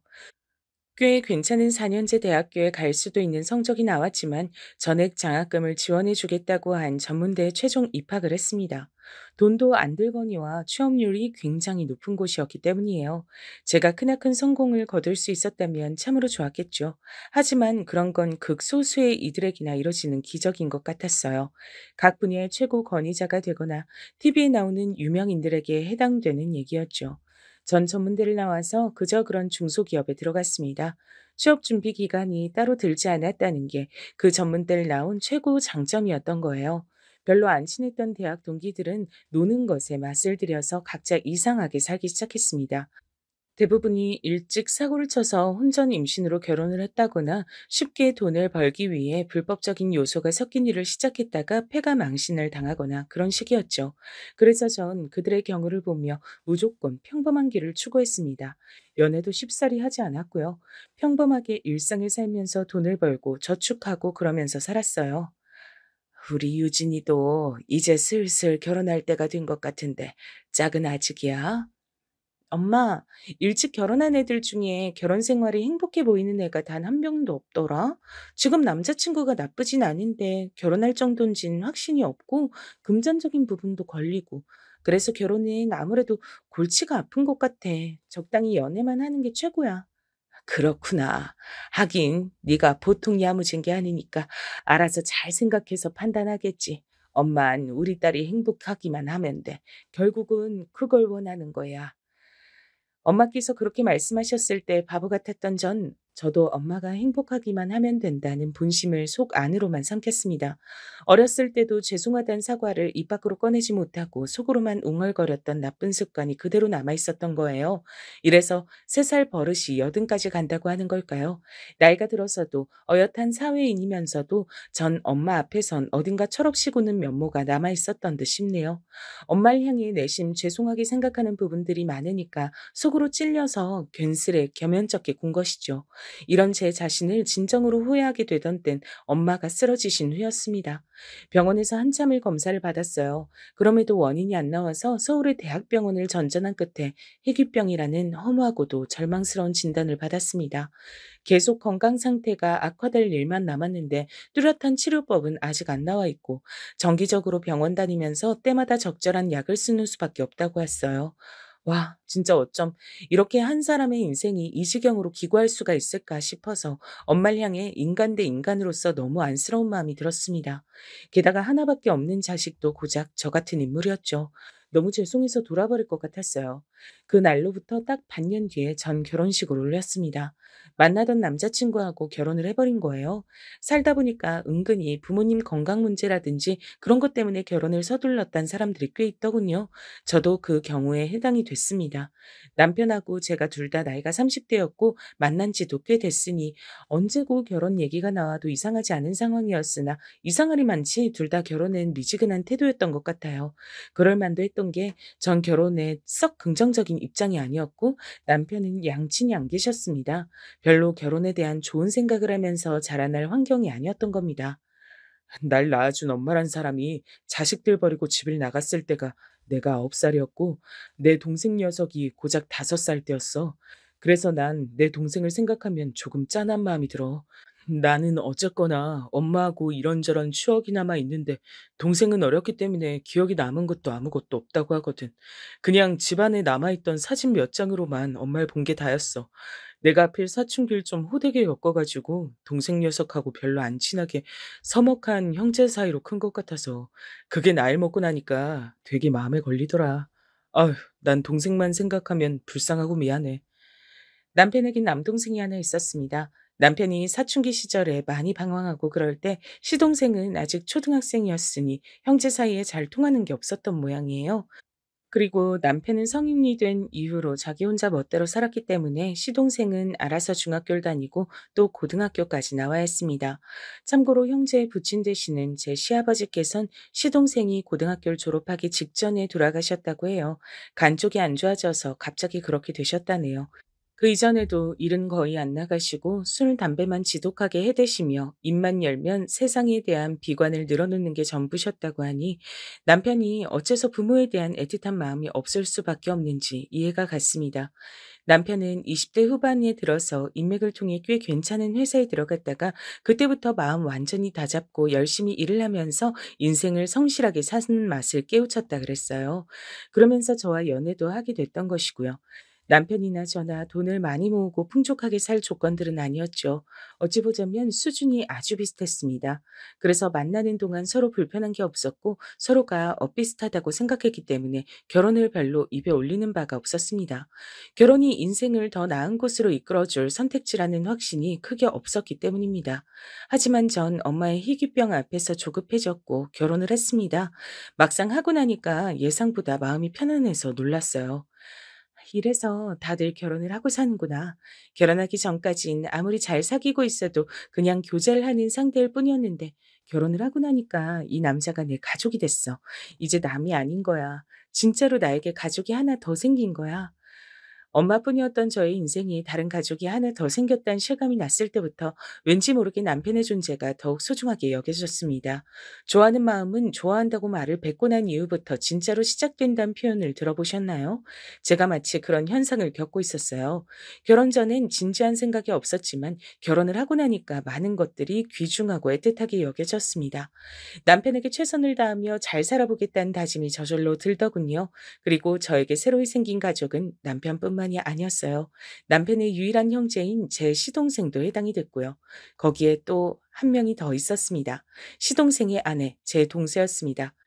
제가 느끼기론 제 남편은 말로만 불쌍하고 미안한 내 동생이라고 하는 거지 막상 행동으로 그것을 드러내는 사람이 아니었어요. 그렇게 할 수 있을 정도로 유연하고 부드러운 사람이 못 됐습니다. 오래 사귀어 봤기 때문에 제가 그런 부분들은 잘 알았죠. 속으로나마 자기 동생을 진짜로 애틋하게 여기는 건지 아닌지도 솔직히 확신이 없었고요. 사람 자체가 잔정이 깊은 스타일은 절대로 아니었어요. 암튼 남편이 자기 동생하고 그저 그렇게 지내는 형국인데 제가 뭐라고 시동생과 절친하게 지내겠나요? 딱히 그럴 건덕지가 없었죠. 시동생이 하도 내향적이고 내성적이며 낯을 가리는 사람이기도 해서 제가 먼저 다가가기도 굉장히 머쓱해졌습니다. 형하고 동생이 그렇게 다르더라고요. 남편도 그렇게까지 말수가 많은 사람은 아닌데 시동생은 자기 형이 말 10마디를 할 때 자긴 간신히 한마디 하는 축이었죠. 여러분, 대리효도라는 말을 혹시 한 번쯤 들어보셨을까요? 결혼하기 전엔 부모한테 제대로 된 효도 한 번을 안 하다가 결혼하고 나서 자기 배우자를 향해 우리 부모한테 효도 좀 해라 이렇게 강요하며 기대하는 현상을 말합니다. 제가 또 시부모님이 안 계신 입장 아니었겠어요? 제가 대리효도를 강요당할 전제 조건 자체가 존재하지 않았는데 참 희한하게 남편이 저한테 그런 걸 기대하더라고요. 부모가 없으니까 자기 동생을 대상으로요. 당신이 상인이한테 휴무 언제냐고 전화 좀 해봐. 또 내가? 왜 자꾸 나보고 전화를 하라 그래? 그리고 휴무 언젠지 그걸 괜히 왜 물어봐? 괜히라니? 휴무 언젠지 물어보면서 그럼 휴무 날 뭐하고 시간 보내는지, 어떤 계획 있는지, 요새 건강은 좀 괜찮은지 이런 것도 같이 물어볼 수 있잖아. 딱 좋잖아. 그렇게 딱 좋으면 자기가 직접 자기 동생 좀 챙겨. 왜 나한테 자꾸만 시키려고 들어? 내가 하면 어색해서 안 돼. 뭐가 어색해? 그럼 뭐 난 안 어색한가? 형수 전화보단 형 전화를 그쪽에서도 덜 어색하게 여기지 않겠어? 아니야, 우린 안 그래. 형 전화는 한숨 쉬면서 받고 형수 전화는 한숨 안 쉬면서 받을 것 같아. 그러니까 상윤이한테 당신이 전화 좀 해봐. 아, 진짜 맨날 말로만 내 동생, 내 동생 하면서 정작 본인이 직접 하는 건 하나도 없지. 그거 되게 툴툴거리네. 하기 싫으면 하지 마. 전화하지 마. 상현이가 무슨 일 있음 자기가 직접 전화해서 알려주겠지. 소식 없음 아무 일 없다는 뜻일 텐데 굳이 전화하는 것도 웃길 것 같네. 그니까 연락하지 마. 아니, 왜 자긴 갑자기 소리를 지르고 그래? 화를 왜 내? 자긴 꼭 이렇게 다혈질이 발동하더라? 전화 내가 할게. 이따 밥 먹고 나서 좀 여유로울 때 전화하면 되잖아. 그럼 됐지? 제가 이렇게 일단락을 맺으면 남편은 입이 대빨 나와서 투덜투덜 거렸습니다. 그러면서도 본인이 직접 시동생한테 연락을 하겠다고는 안 하는 게 핵심 포인트였어요. 차라리 저희 둘 다 연락을 안 할지언정 본인이 연락을 하겠다는 선택지는 없었습니다. 말로만 떠드는 효도를 요새 아가리 효도라고 한다던데 남편도 그런 유형이었던 거죠. 대상은 부모가 아니라 동생이었지만요. 제가 원래대로 하면 별다른 접점 하나 없이 그저 그렇게 지냈을 법한 시동생과 연락을 종종 하게 됐던 건 남편의 이런 강요 아닌 강요 때문이었습니다. 결혼하고 나서 하나뿐인 가족은 챙기면서 살고는 싶고 그런 생색은 내고 싶은데 본인이 하긴 싫으니까 절 부려먹었죠. 시동생이 되게 무뚝뚝하고 정적인 사람이었어요. 말로는 크게 표현을 안 한 스타일이라고나 할까요? 언제 한 번은 무슨 대화를 하던 도중에 어쩌다 보니까 제가 바로 다음 주가 제 생일이란 얘기를 해버린 적이 있었어요. 아, 그러세요? 형수님 생신이시구나. 별 생각 없이 꺼낸 소린 거 아시죠? 그냥 무시하시면 돼요. 절대로 별 의미 두고 꺼낸 소린 아니었어요. 아, 네, 알겠습니다. 제가 괜히 민망해져서 횡설수설했을 때도 시동생은 단조롭게 반응한 게 끝이었어요. 그래놓고 사흘 뒤에 집으로 무슨 택배가 와서 보니까 식사 대용으로 타먹는 선식이었습니다. 보니까 시동생이 보내준 것이었더라고요. 생각도 못한 터라 깜짝 놀라 연락을 했죠. 아, 그거요. 형하고 타 드시라고요. 제가 먹어보니까 그거 꽤 괜찮더라고요. 어머나, 혹시 제 생일이라고 사서 보내주신 거예요? 아닙니다. 그냥 보냈습니다. 에이, 맞잖아요. 제 생일이라는 얘기 듣고 바로 주문하신 거죠? 사실은, 네, 맞습니다. 아, 변변한 게 아니라서 좀 민망하네요. 전화 끊겠습니다. 시동생은 도망을 치듯이 전화를 끊어버렸어요. 되게 민망해하던 그 반응은 절 피식 웃음 짓게 만들었죠. 사람이 좀 뻣뻣해서 그렇지 속은 따뜻하다는 게 겪을수록 느껴졌어요. 속빈 강정하고는 거리가 먼 인물이었습니다. 속에 진심이 가득 차 있었습니다. 솔직히 인물이 좋은 건 아니었는데 볼수록 어딘가 정감이 가는 인상이었어요. 진실된 느낌이 묻어나온다고나 할까요? 게다가 성격이 진중하고 진솔되니까 그런 매력이 또 있었네요. 반면에 남편은 인물이 꽤 괜찮은 편이었습니다. 호쾌한 인상이었거든요. 이런 걸 두고 남편은 시덥지 않은 소리를 종종 뱉었습니다. 당신, 내가 살면서 가장 많이 들어온 소리가 뭐였는 줄 알아? 글쎄, 잘 모르겠는데? 바로 형만한 아우 없단 소리야. 그런 소리를 피식피식 웃으면서 뱉던 꼬라지가 절 어이없게 만들었습니다. 본인이 시동생보다 하여간 더 잘났다고 생각하고 있었죠. 이런 성격의 남편과 진중하고 사뭇 진지하기까지 한 시동생은 서로 잘 맞지 않았습니다. 두 성격이 아예 상극에 가까웠죠. 그래서 만약 시동생만 있었다면 제가 별로 그렇게까지 그쪽과 교류하며 잘 지내는 일은 없었을 거예요. 동서라는 존재가 있었기 때문에 연결고리 역할이 됐습니다. 제가 타고나길 친화적인 성격은 아니에요. 빨리 철이 안 들어서 엄마를 향해 모진 소리를 다 뱉으며 큰 것만 봐도 알 수 있듯이 말입니다. 그런 제가 처음부터 동서는 마음에 들어 했어요. 첫눈에 들어오는 동서의 특색이 있었기 때문입니다. 동서는 한쪽 다리를 살짝 저는 사람이었어요. 그리고 한쪽 볼 아래쪽에 화장으로도 미처 다 가려지지 않는 자국이 있었죠. 그게 화상 자국이라고 하더라고요. 어렸을 때요. 저희 부모님이 맞벌이로 일을 하시다 보니까 무척 바쁘셨는데, 그래서 친척 집에 잠깐 맡겨졌던 시절이 있었어요. 그런데 하필 그때 친척 집에 화재가 났던 거예요. 워낙 어렸을 때였으니까 그때 기억이 선명하진 않아도 많이 다쳐서 고생했던 것만은 생생하게 머릿속에 남아있네요. 아프다고 자주 울었던 것 같아요. 세상에, 동서 너무 안 됐다. 얼마나 아프고 힘들었을까. 친척들이 일부러 집에 불을 지른 건 아니라고 하지만 그래도 혹시 같이 살던 친척들이 원망스럽진 않았어?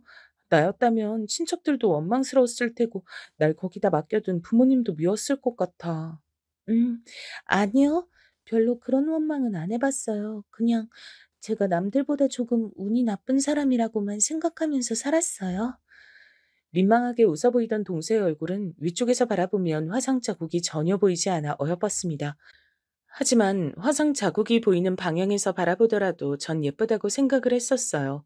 빼어난 미인은 아니었어도 동서는 뭔가 청순한 느낌이 있는 여자였습니다. 그리고 조용한 미소를 잘 짓는 사람이었고요.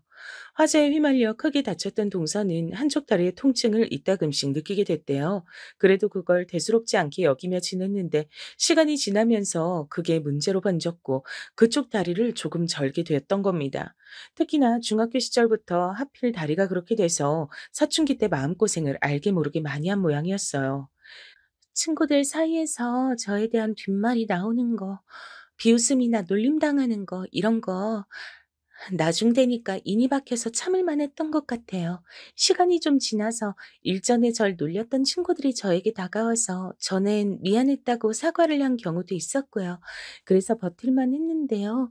저희 부모님 앞에서 아무렇지 않은 척 싹싹하게 구는 거, 그게 가장 힘들었던 것 같네요.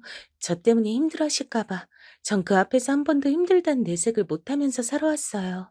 동서는 그렇듯 내면에 어쩔 수 없는 그늘을 지니며 살아온 사람이었습니다. 양친을 잃고 하나뿐인 형과 별로 친밀하지도 않게 살아온 시동생하고 둘이 뭔가 통하는 구석이 있었던 모양이더라고요.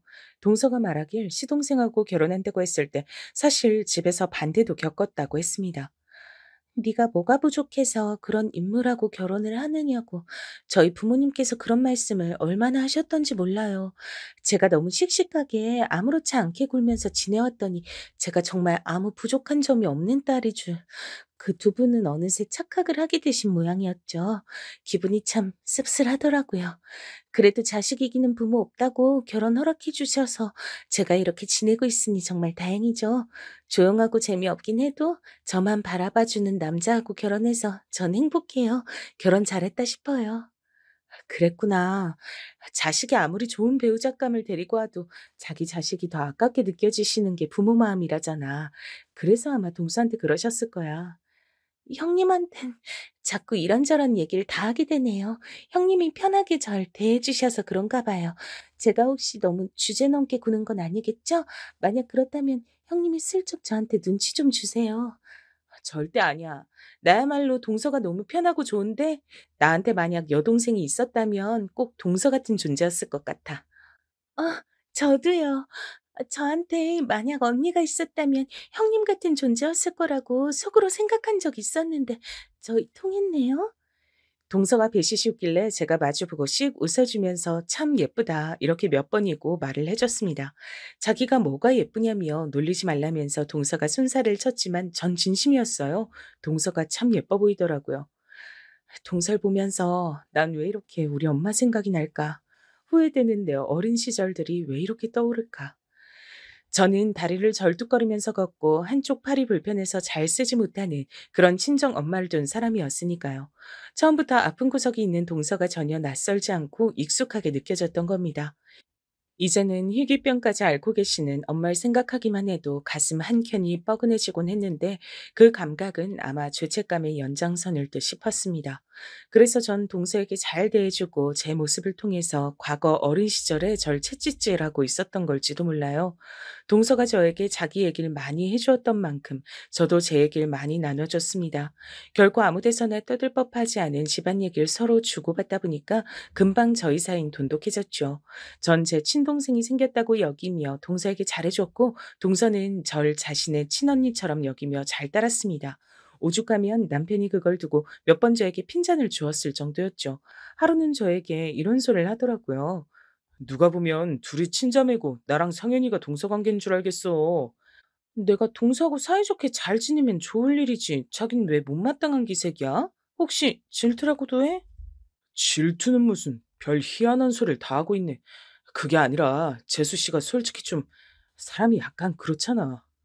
약간 그렇다니? 뭐가 그렇다는 거야? 알아듣고도 괜히 나한테 반문하는 거지? 재수 씨 몸이 좀 그렇잖아. 걷는 것도 좀 그렇고 얼굴도 한쪽에 화상 자국이 제법 크게 있고 여러모로 좀 그런 사람인데 당신이 그렇게 재수 씨하고 금방 친해질 줄 난 몰랐지. 재수 씨는 딱 보니까 성격도 너무 조용하더만. 상현이하고 둘이 부부가 무슨 아주 판박이야.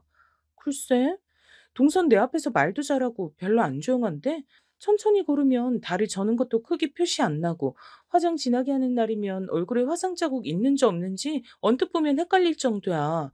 그런 사람인데 뭐가 어떻다고. 당신은 말을 그렇게 하냐. 웃긴다. 당신이 이러니까 동서가 당신 앞에선 일부러 조용하게 구는 거 아닐까? 뭐라고? 하여간 성질머리가 이렇게 얌전하지 못해서야. 당신이 이러니까 내가 재수 씨하고 친한 게 신기한 일이라고 보는 거야. 극과 극인데 어떻게 어울려 지내지? 자기가 잊은 게 하나 있는 모양인데 우리 엄마. 아, 맞다, 장모님. 좀 여러모로 불편하신 분이었지? 재수 씨하고 같은 소속이네. 그러게, 이제 이해가 간다. 남자들은 원래 저렇게 배려심 없이 말을 찍찍 뱉는 건가 싶었습니다. 같은 소속이라고 표현을 하는 것도 너무 사람이 저급해 보였어요. 제가 결혼해서 잘 지내고 있다며 엄마께서는 이 점을 뿌듯해 하셨고 그 덕에 언제 죽어도 여한이 없다고 말씀하실 정도였지만 솔직히 저는 남편을 사랑하는 것과는 별개로 시간이 지날수록 인간적인 실망을 많이 느꼈습니다. 남편이 너무 세상을 바라보는 시간이 편협한 인물 같았고 말을 막 하는 경향이 있었기 때문이에요. 연애를 오래 했는데도 결혼하기 전엔 이런 부분을 크게 눈치채지 못하는 게 놀라울 따름이었습니다. 시동생하고는 워낙 오래 정감 없이 지내온 형제 사이라서 별 수 없다고 쳐도 동서한테만이라도 만나면 인사하느라도 다정하게 하고 태도를 좀 상냥하게 해달라고 이런 말을 제가 굳이 남편한테 해서 알려줘야 했어요. 그렇게 안타 잃으면 남편은 계속 동서하고도 정남이 하나 없이 지낼 게 뻔했습니다. 그리고 전 저의 이런 행동을 뒤에 가서 후회하게 됐죠. 그런 후회하기 전에 비극적인 일이 먼저 닥쳤습니다. 시동생이 하루아침에 세상을 떠난 겁니다. 심장마비였어요. 어떻게 이런 일이. 아주 어릴 때 얼핏 외가 쪽에 심장마비로 돌아가신 어른이 두 분 계셨다고 듣긴 했는데 내 동생이 하필 심장 약한 걸 물려받았었나 보구나. 불쌍한 내 동생. 상현아, 형이 미안하다. 시동생의 영정 앞에서 남편은 보는 사람들이 숙연해져서 모두 고개를 떨굴 정도로 오래도록 오열을 했습니다. 동서는 핏기 하나 없이 초췌한 얼굴로 가만히 있었어요. 밀랍 인형 마냥 생기가 하나 없었습니다. 동서, 어떡해. 괜찮냐고 물어봤자 소용없는 거 아는데 그래도 괜찮냐고 물어볼 수밖에 없어서 내가 동서한테 미안하다. 형님, 아니에요. 괜찮아요. 저 정말로 괜찮아요. 이대로 삶을 포기할 것도 아니니까 조금만 더 괴로워하고 조금만 더 힘들어하다가 마음 다 잡고서 열심히 살아볼 거예요. 그래, 동서. 잘 생각했어. 서방님도 하늘나라에서 분명 동서가 잘 살길 바라실 거야. 꿋꿋하게 삶에 대한 의지를 다지는 동서를 보며 전 다행이라 생각했습니다. 젊은 나이에 세상을 떠난 시동생도 남겨진 동서도 모두 불쌍해서 가슴이 아팠어요. 동서는 먼 지역으로 가서 조용히 마음을 달래며 지내겠다고 했습니다. 언제까지 그럴지 모르겠으나 조용히 살다가 다시 기지개를 켜고 싶은 마음이 들면 그때가 돼서 저에게 연락을 하겠다고 했어요. 전 동서의 선택을 응원해주며 아쉬운 마음 가득한 채로 헤어짐의 인사를 주고받았습니다. 부디 동서를 다시 만나는 게 그리 오래 걸리지만은 않길 바랄 뿐이었죠. 그리고 전 그 이후에 남편과 이혼을 했어요. 남편이 저와 이혼을 강력하게 원했기 때문입니다. 난 더 이상 아무하고도 같이 살고 싶지 않아. 결혼 생활도 너무 지겨워. 엄마 같지도 않은 인간, 아버지라고 부르기 싫었던 인간, 불쌍한 내 동생까지 모든 게 다 거지 같아. 그렇다고 해서 왜 나하고 이혼을 하겠다고 해? 결혼이 장난이야? 이혼이 장난이야? 만약에 장모님이 희귀병에 걸리지 않으셨다면 당신이 나하고 결혼을 했을까? 뭐라고? 갑자기 그런 소린 왜 해? 지금까지 말은 안 했지만 속으로 항상 생각해온 거였어. 당신이 과연 그런 상황이 오지 않았다 하더라도 나하고 결혼을 했을까? 난 아니라고 보는데. 나를 정말로 사랑하긴 하는 건지 그냥 적절한 결혼 상대 그 이상 그 이하로도 보지 않은 건 아닐지 그런 의심이 계속 들었거든. 남편이 그 말을 하자마자 제가 뺨을 때렸습니다. 집안의 정적이 감돌았고 그 차가운 고요함이 저희 부부의 끝을 표현하는 듯 했습니다. 전 남편을 용서할 수가 없었어요. 제가 여태껏 결혼 생활에 얼마나 충실하며 제 마음을 다하며 남편을 평생의 동반자라고 여기며 살았는데 고작 그딴 의심이나 받고 있었단 게 모욕적이었습니다. 그리고 남편은 저에게 뺨을 더 맞아줄 수도 있으니까 제발 이혼이나 해달라 그랬죠. 제가 대답을 안 하자 제 앞에서 무릎을 꿇으며 거듭 이혼 의사를 밝혔습니다. 이렇게 병들어버린 결혼 생활, 더 이어가봤자 무슨 소용이 있겠나 싶어 이혼을 해줬습니다. 남편에겐 미련이 없었는데 엄마에게 죄송해서 면목이 없었어요. 엄마, 미안해. 내가 또 나답게 굴어버렸어. 잘난 거 하나 없고 잘해낸 거 하나 없는 그런 나다운 모습을 엄마한테 또 보여주고 말았네. 남들 다 하고 사는 결혼, 그거라도 잘 해낼 줄 알았건만 내가 스스로를 과대평가했나 봐. 유진아, 괜찮아. 실패해도 괜찮고 쓰러져도 괜찮아. 우리 유진이 뒤에서 엄마가 다 지켜보고 있어. 네가 쓰러지면 얼른 달려가 일으켜주려고 준비 중이고 네가 실패하면 얼른 어깨 두드려주면서 다시 해보란 용기 불어넣어주려고. 엄마는 항상 그런 준비가 되어 있는 채로 사는 사람이야. 그니까 이번에도 괜찮아. 우리 유진이 잘했다. 그동안 애썼다. 그 앞에서 제가 어린아이처럼 울고 말았습니다.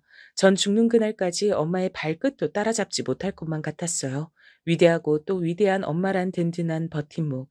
그 덕분에 제가 시동생의 갑작스런 죽음부터 연락을 끊고 멀리 가버린 동서와의 이별, 그리고 당혹감과 상처가 가득했던 이혼이란 과정을 다 힘들게 지나왔음에도 멀쩡히 잘 지낼 수 있었던 것 같아요. 희귀병을 앓고 계신 엄마를 위해 제가 멈출 수 없는 노릇이었기에 열심히 일도 다니다 보니까 제 일상이 한결같이 이어졌고요. 그렇게 살다 보니 지난 일들에도 자연스레 묻은 마음이 들었습니다. 때때로 동서가 생각나서 잘 지내려나 싶은 궁금증과 염려가 동시에 들었죠. 특히나 엄마를 보고 있으면 동서가 떠오르기 마련이었기 때문에 더욱 그랬습니다. 그러던 어느 날 제가 정말 우연히 동서의 소식을 접하게 됐습니다. 이 세상에 영원한 비밀은 없다고 하던데 그 표현이 정말 맞더라고요. 여러분, 젊은 사람들은 거의 다 하고 요새는 나이 드신 분들도 꽤 많이 하는 SNS가 뭔지 아시죠? 제가 원래 그런 걸 안 하고 살다가 직장 동료가 시작해보라고 권해서 해봤거든요. 그러다 제가 SNS에서 동서의 소식을 접한 겁니다.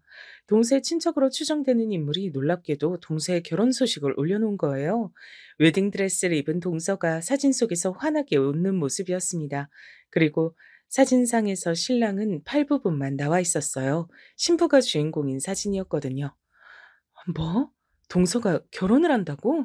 이 사람이 마침 예식장하고 시간을 적어놓고 이때 간다고 했으니까 나도 그날 시간이 되면 가볼까? 동서가 깜짝 놀라서 우는 건 아닌가 모르겠네. 괜히 민망해서 저한테 이 좋은 소식도 못 전했을 동서가 안쓰러웠어요. 동서와 저의 공통점이 있다면 결혼식을 따로 정식으로 안 올리고 간단한 식사 자리를 갖는 것으로 끝냈단 거예요. 전 결혼식에 딱히 미련이 없었지만 동서가 결혼식을 올린다는 게 괜스레 가슴이 벅차올랐습니다. 꼭 가서 동서를 봐주고 와야겠다는 생각이 들었어요. 당일에 부지런히 준비를 해서 장소로 가봤더니 정말로 동서가 신부인 예식장 홀이 있었습니다. 그리고 전 신부 옆에 적힌 이름을 보고 제 두 눈을 의심했죠. 왜 내 전 남편 이름이 여기 적혀 있지? 아, 설마 동명이인이겠지. 전 고개를 갸웃하며 걸음을 옮겼고 결혼식이 진행될 홀 입구에서 웃는 얼굴로 하객들을 맞이하고 있는 신랑을 본 순간 얼어붙고 말았습니다. 동서와 결혼한다는 남자가 바로 제 전 남편이었기 때문입니다. 상상도 못한 일이었어요. 전 너무 놀란 나머지 후다닥 뛰어가다가 신부 대기실을 발견했습니다. 미친 듯이 뛰는 심장을 안고 안쪽을 봤더니 동서가 웨딩드레스를 입고 앉아 있었어요. 그리고 저와 눈이 마주치자 기절할 듯이 놀라더군요. 형, 형님? 어떻게 형님이 여기 설마 뒷조사하신 건가요? 뒷조사라는 단어가 나왔던 것부터 동서가 떳떳하지 못하다는 것을 눈치챘습니다. 그때부터 심장이 조금 진정되었고 머리가 차갑게 식기 시작했어요. 아니, 믿을지 모르겠지만 100% 우연으로 동서 소식 접하고 여기 오게 된 거야. 근데 동서 오늘 누구하고 결혼해? 설마 내가 잘 아는 사람 아니겠지? 형님, 죄송해요. 어쩌다 보니 이렇게 되고 말았습니다. 사람 마음이란 게 생각처럼 움직이는 게 아니잖아요. 죄송하니까 너그럽게 봐주세요. 오늘 결혼식 날이잖아요. 조용히 가주시면 제가 다음에 연락드리고 찾아뵐게요. 뭐? 죄송하니까 봐달라고? 와, 진짜 어이가 없다. 내가 알던 동서가 맞아? 사람이 아주 딴판인데 지금까지 연락 한 통 없었고 내 전 남편하고 결혼 준비를 하고 있었으면서 잘도 다음에 연락을 주겠다. 그 말을 지금 나보고 믿으란 거야? 어떻게 자기 죽은 남편의 형하고 결혼할 마음이 들었어? 아니, 이게 지금 가능하기나 한 일이야? 세상 사람들한테 돌팔매질 당하고 쌍욕 먹을 결혼이야, 이거. 근데 뭐가 그렇게 자랑스러워서 결혼까지 올려? 왜요? 전 결혼식 올리면 안 돼요? 얼굴에 화상 자국 있고 다리 좀 절면 결혼식도 올리면 안 되나요? 혼인신고할 생각도 딱히 없고 그냥 결혼식 올린 다음에 둘이서 알콩달콩 살고 싶은 마음이었어요. 이게 그렇게 큰 욕심도 아니잖아요. 세상에 이해? 필요 없어요. 갑자기 눈빛이 돌변한 동서의 얘기를 듣고 전 어릴 적에 어떤 어른께서 저에게 해주셨던 말씀이 떠올랐습니다. 몸이 불편한 사람들이 대체로 갖고 있는 것, 바로 그것을 저희 엄마께서는 희한하게 가지고 계시지 않아 그것이 신기하고 존경스럽다는 얘기였어요. 그건 바로 자격지심이었습니다. 전 지금 동서의 얼굴에서 자격지심을 보고만 참이었어요. 동서, 이거 하나만 좀 물어보자. 왜 하필 그 인간이야? 왜 내 전 남편 같은 인간이냐고. 동서한테는 시숙이었잖아. 근데 왜 이런 추잡한 관계를 맺을 생각을 한 거야? 그 인간이 먼저 동서한테 수작을 부리던? 그 인간이 동서 보고 몸 불편한 사람이라고 얼마나 낮잡아 봤었는데. 동서, 만약에 속은 거라면 정신 차려. 절 바보로 하시네요. 수작질에 넘어가는 바보라고. 형님이야말로 전 약 보고 계시는 중이네요. 형님, 이런 판국이니까 솔직하게 말씀드릴게요. 전 오빠가 잘생겨서 좋았어요. 당당하고 활기차서 좋았어요. 저도 그런 남자랑 결혼해서 살아보고 싶었어요. 형님처럼 두 다리 멀쩡하고 얼굴 피부가 매끈한 사람만 그런 남자랑 결혼하는 법이 있어요? 동서가 씩씩거렸고 전 기가 막혀서 말문이 턱 막힌 채로 허탈하게 웃으며 돌아섰습니다. 동서는 혹시 제가 깽판이라도 칠까봐 불안한 눈빛으로 절 끝까지 주시했죠. 전 이 황당한 상황을 정리하고 싶어 일단은 화장실에 들어갔어요. 근데 세면대 앞에 있던 여자들이 대화를 주고받고 있었습니다. 듣자 하니까 다들 하객 알바를 하러 온 모양이었죠. 그럼 그렇지 떳떳하지 않은 결혼식이라 죄다 하객 알바를 고용한 것이었습니다. 이제 어떻게 해야 하는지 고민하던 저는 문득 화장실에 장애인 전용 칸을 바라보다 친정 엄마를 떠올렸습니다. 갑자기 오늘 이 순간을 후회로 남기고 싶지 않아지더라고요. 고장 나가서 홀 안에 신랑 측 하객들을 살펴봤어요. 이쪽도 하객 알바로 가득했지만 느낌상 전 남편의 직장 동료들로 추정되는 인물들도 꽤 있었습니다. 직장 동료들 앞에서 결혼식을 올릴 생각으로 뿌듯한 미소를 짓고 있는 전 남편을 슬쩍 쳐다본 뒤 전 예식장 밖으로 나가 케찹을 구입했습니다.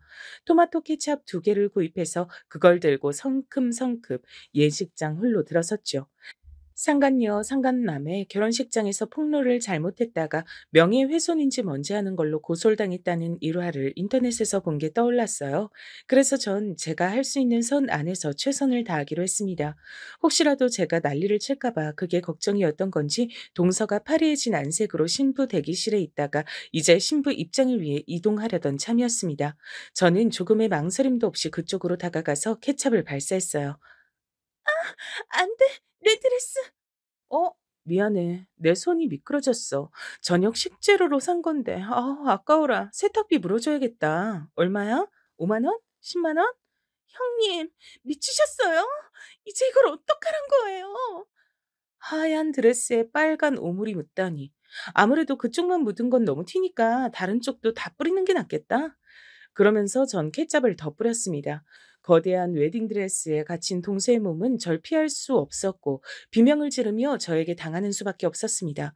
예식장 직원들이 모두 기함을 하는 사이 저는 걸음을 옮겨서 홀 안으로 향했어요. 마침 신랑 입장 순서 직전이었습니다. 전 씩씩하게 걸음을 옮기려던 남편에게 다가가서 거침없이 나머지 케첩을 확 뿌렸습니다. 얼굴을 향해 뿌렸는데 가슴팍으로 조준이 됐더라고요. 고맙게도 옷 중에서 그 부분만 하얀색이었기에 단번에 망쳐놓을 수 있었죠. 이게 대체 무슨, 어, 어, 당신, 아니, 어떻게. 그건 내가 묻고 싶은 말이다, 인간아. 어떻게 하면 대체 자기 죽은 동생의 아내하고 결혼식을 올릴 마음이 들었어? 주둥이로만 허구한 날 불쌍한 내 동생 이지랄 하면서 행동으로는 한 번도 자기 동생 안 챙길 때부터 내가 그 썩은 인성 알아보긴 했었지. 하늘에서 네 동생이 널 저주하고 있을 거다, 이 양심 없는 미친놈아. 비록 하객 알바로 가득한 곳이었지만 모두가 깜짝 놀라 짧은 비명을 지르며 자리에서 벌떡 일어나길래 제가 아주 뿌듯해졌죠. 전 남편은 제가 뿌린 토마토 케첩보다도 더욱 붉어진 얼굴로 입술을 꽉 깨문 채였습니다. 내가 이래서 너하고 이혼한 거야. 고분고분하고 참하고 남자의 보호 본능을 자극하는 여자하고 살고 싶지. 너처럼 할 말 다 하고 성질머리 드센 여자하고는 더 안 살고 싶더라고. 전 남편이 입새로 그렇게 중얼거리길래 전 아주 큰 목소리로 대답을 해줬어요. 뭐라고? 재수 씨랑 결혼하고 싶어서 나하고 억지로 용을 쓰고 이혼한 거라고? 세상에, 자기 재수 씨랑 결혼하기 위해서 아내를 버리는 남자도 있구나.